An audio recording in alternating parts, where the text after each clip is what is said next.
Hello, hello, hello. Welcome to my Gears 5 basic map editor tutorial. This is going to be for people who have either never used this before, are looking to use it, want to use it, or are unaware of how it works and maybe you just want a little information.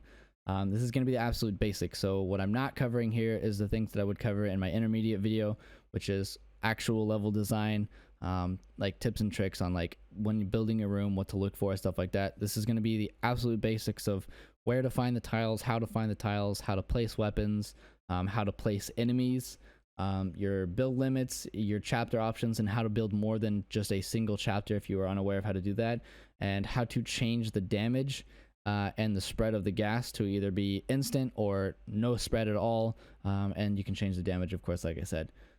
This is a remake video of my basic tutorial, but I'm going to be trying to do this in a little bit more, I guess, higher quality fashion. So I hope you guys enjoy this one, but let's jump into this video. Alright, so first things first, your start tiles. In order to start your level, you need a spawning area. Your spawn area is these start tiles. This is one of them that we have, the ventilation start. Obviously, if you want to take a look at them, you go to your tiles.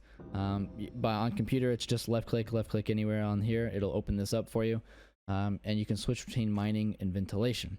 Now, obviously, besides the physical layout of the 2x2 grid that you're going to be taking up with this starting piece is going to be the cost of placement. So each level that you build or each chapter that you build has a maximum of 1,000 build points.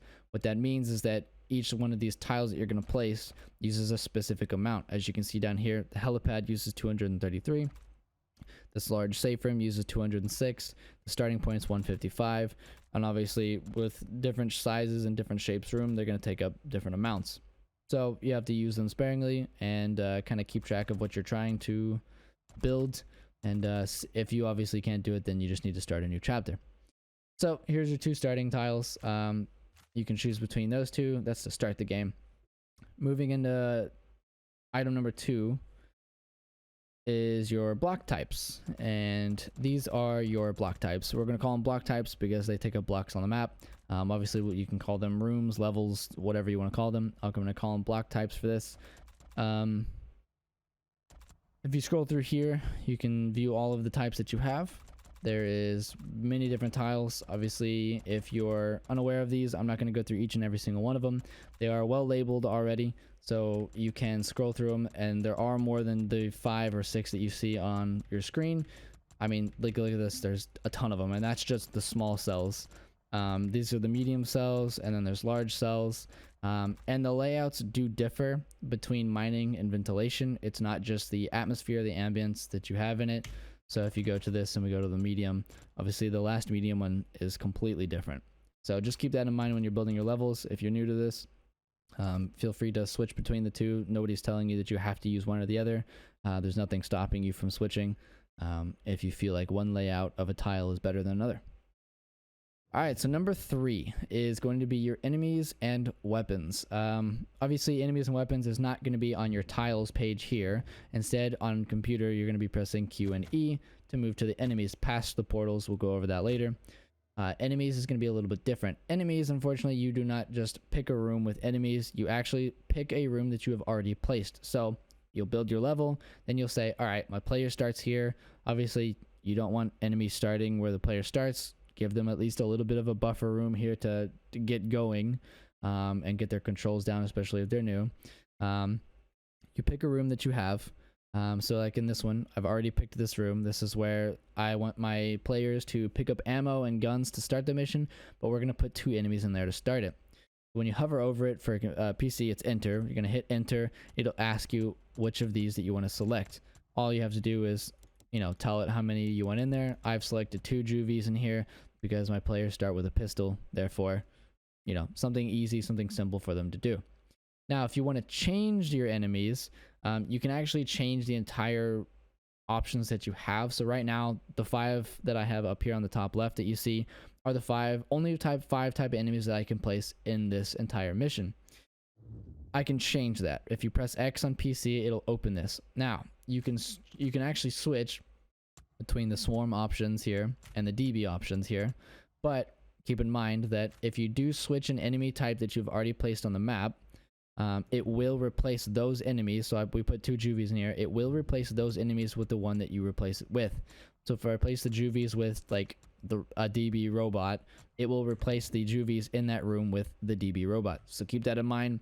Pick the 5 enemies that you want at the start of that chapter. You can change them in another chapter, but just keep in mind that you don't change it and then end up screwing your players over thinking, I'm going to add a boss fight, replace, you know, the regular juvies that you've placed 10 of on your map with all different types of bosses or whatever. All right, so with that in mind, we're going to next take a look at the build budget. So each level that you start off with, you get 1,000 points to build into your budget.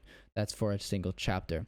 Enemies, as far as I'm aware of, do not actually add more to that, so you are welcome to add. So you can see I went up to 10 and the build budget did not change. We'll go back down to 2 here. So that doesn't actually change anything. So keep in mind, once you have the layout built, the enemies and stuff like that, not a big deal.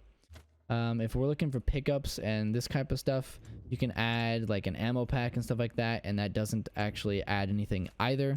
So you can add lancers and stuff like that. Those do not add to the build budget either. It's simply just for the tiles that you are placing. So let's see, they have 8 things to pick up in here. As you can see, I added a lancer, a gnasher, a frag grenade, and a bunch of ammo cases with an extra lancer. I'm intending for like 1, maybe 2 players to be coming in here. That's why I only put like 1 or 2 lancers. It's just for show. This is not an actual level, so just for show, but this is where the players would come to stock themselves up before continuing to the major room before them in order to fight to get to the exit. Alrighty, so you've got your level built, you've got your enemies placed, you've got your weapons placed, you've kind of, you know, tinkered around with that kind of stuff. You're pretty happy with your level, but you're thinking to yourself, well, I don't want my players to be rushed, or maybe you're thinking to yourself, I want my players to be very rushed. How do I change the gas speed and the damage? Hover over your actual level that you have built, not off the level, but on the level. And when you're on the actual level, go to the tiles section. There should be an option on your screen that says chapter options. For us, it's C. We're going to press that. This is how you change the name of your level. So you can change it to anything you want.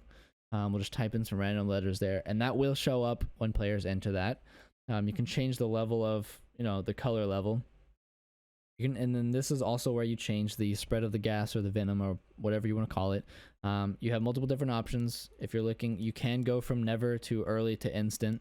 It does have that option, so we don't want our players rushed at all. The spread speed can be instant, or we can do super slow, doesn't matter. And then obviously you can change the damage multiplier to even have no damage. Maybe if you just want a cool effect and you want the whole map to be covered in like green mist or whatever, then you can absolutely do an instant spread with no damage, and it'll just be there. It can be a cool effect. And there's a lot of different things that we can also do in here, but that'll be on the intermediate video. Just a little sneak peek. You can change the lighting of the tiles. You can change the brightness of the tiles, things like that. And that'll all be in the intermediate video. So I hope you guys enjoyed this video. If you did, leave a like, comment to me if you want to see an intermediate video, or if there's anything you think I left out, and we'll try to put it in the next video.